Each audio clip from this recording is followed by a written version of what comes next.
Isa na namang mapagpalang umaga mga idol. Tara samahan nyo ako ngayong araw mag-sport fishing at maghuli tayo ng mga pugita mga idol sa mga balayan. Sana ay may mga laman na yung mga balayan na ating pupuntahan at sana ay mabiyayaan tayo mga idol. Palagi talaga akong nagpapasalamat sa amang lumikha. Kung hindi dahil sa kanya wala akong mahuhuling mga pugita at isda.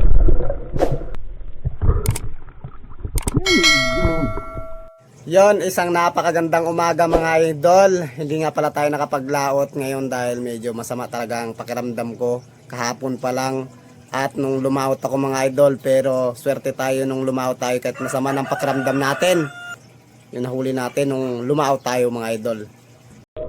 Napakaswerte kagad natin mga idol, nakakita kagad tayo ng balayan ng pugita.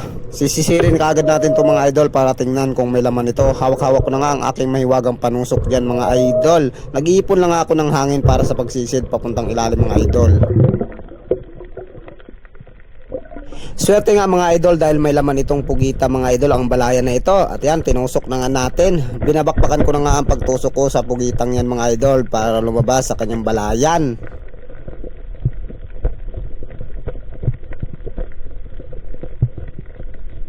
Tuloy-tuloy lang talaga mga idol ang pagtusok natin sa pugitang yan at umahon muna ako mga idol. Pagkaahon ko dito, ito, lumalabas na yung pugita mga idol. Agad-agad ko nga itong binalikan mga idol para dakmayin, baka makatakas pa kasi. Yan, hawak-hawak ko na yung pugita mga idol. Medium size na to, goods na to at paldong-paldo na tayo dyan.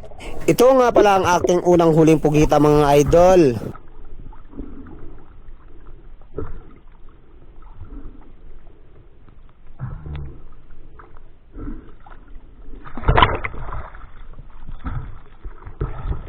Dito pa lang mga idol ay masama na talaga ang aking pakiramdam. Swerte na naman tayo mga idol dahil dito sa may Kulapuan mayroon na naman isang balayan mga idol. Swerte dahil napakahirap hanapin ang balayan pag sa Kulapuan mga idol, pero nakakita tayo. May laman nito mga idol kaya dali-dali na natin sinisid to para tusukin. Pagdating ko nga dito sa ilalim mga idol, una kong tinanggal itong kanyang panabon para sa kanyang paglabas ay walang harang mga idol. Binakbakan ko na nga ang pagtusok dyan sa pugitang yan mga idol.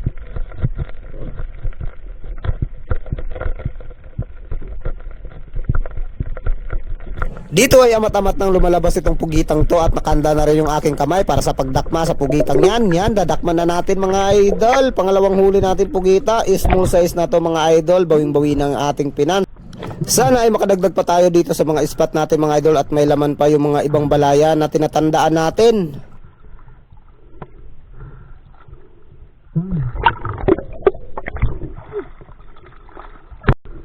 Talagang masama na ang pakiramdam ko dyan mga idol, pero pinipilot ko pa rin kasi swerte mga idol dahil may laman yung mga balaya na aking tinandaan.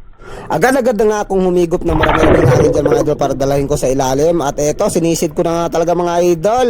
Pagkasisid ko nga dito ay ito, nakasilip itong kugitang to mga idol. Malaki-laki na ito. Agad-agad ko na itong binakbakan sa pagtusok mga idol. Talagang napakalikot ng ilalim at todo copy talaga ako dyan mga idol dahil napakagalaw talaga. Tuloy-tuloy lang talaga ang aking pagtusok dyan sa pugitang yan mga idol.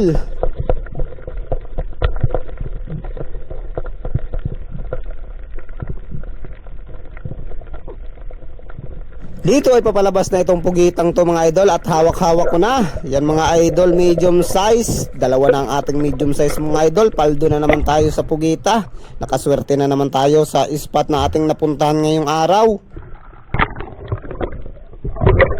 Ganito nga yung pamamaraan ko sa pagpatay ng pugita mga idol. Tinutusok ko lang padaritso sa kanyang pagitan ng dalawang mata mga idol. Pag pumuti na yan mga idol, siguradong patay na yan. Yan mga idol, patay na yung pugitang yan mga idol.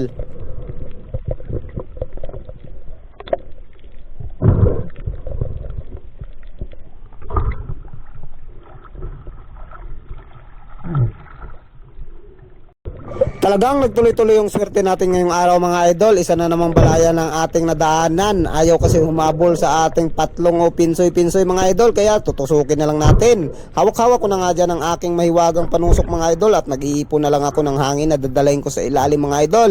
Nung nakaipon ako, agad-agad ko nang sinisid to mga idol.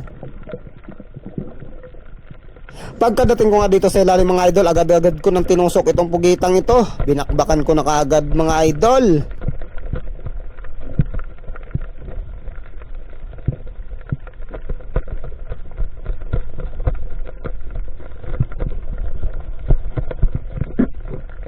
Amat-amat na nga at padandahang lumalabas itong pugitang to mga idol. Naghahanda na rin tayo dyan para sa pagdakma sa pugitang ito. Siguradong small size to mga idol. Ito papalabas na at dadakmay na natin. Yan, dakma kang pugita ka. May pandagdag na naman tayo mga idol. Swerte talaga ngayong araw mga idol kahit na masama yung ating pakiramdam. Bawing-bawi ng ating finance nito mga idol at mayroon na tayong pambiling bigas at may pantabi pa tayo.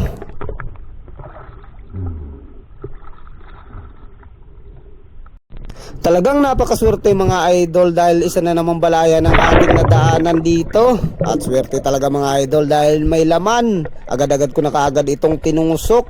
Hindi na natin to patatagalin pa at papalabasin na kaagad natin to sa kanyang balayan mga idol.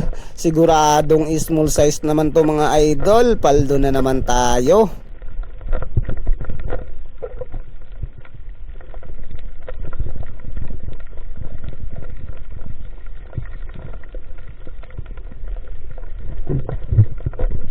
Papalabas na nga itong pugitang to mga idol.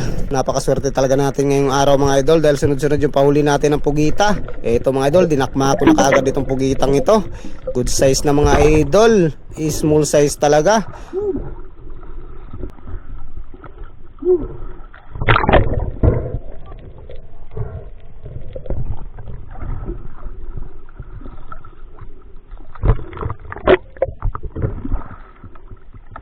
Tapos kung nga mahuli ito mga idol, may nagpahabol pa na isang pugita mga idol at humabol sa ating patlong. Nadakma ko na nga kaagad itong pugitang to mga idol, medium size. Malaki-laki mga idol, paldong-paldo na naman tayo nito.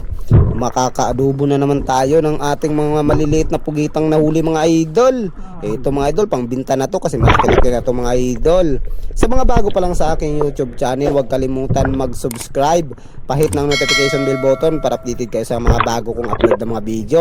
Sa panghuli natin ng mga pugita at pagpapana natin mga idol. Kung nagustuhan nyo naman, i-like at i-share nyo na rin mga idol.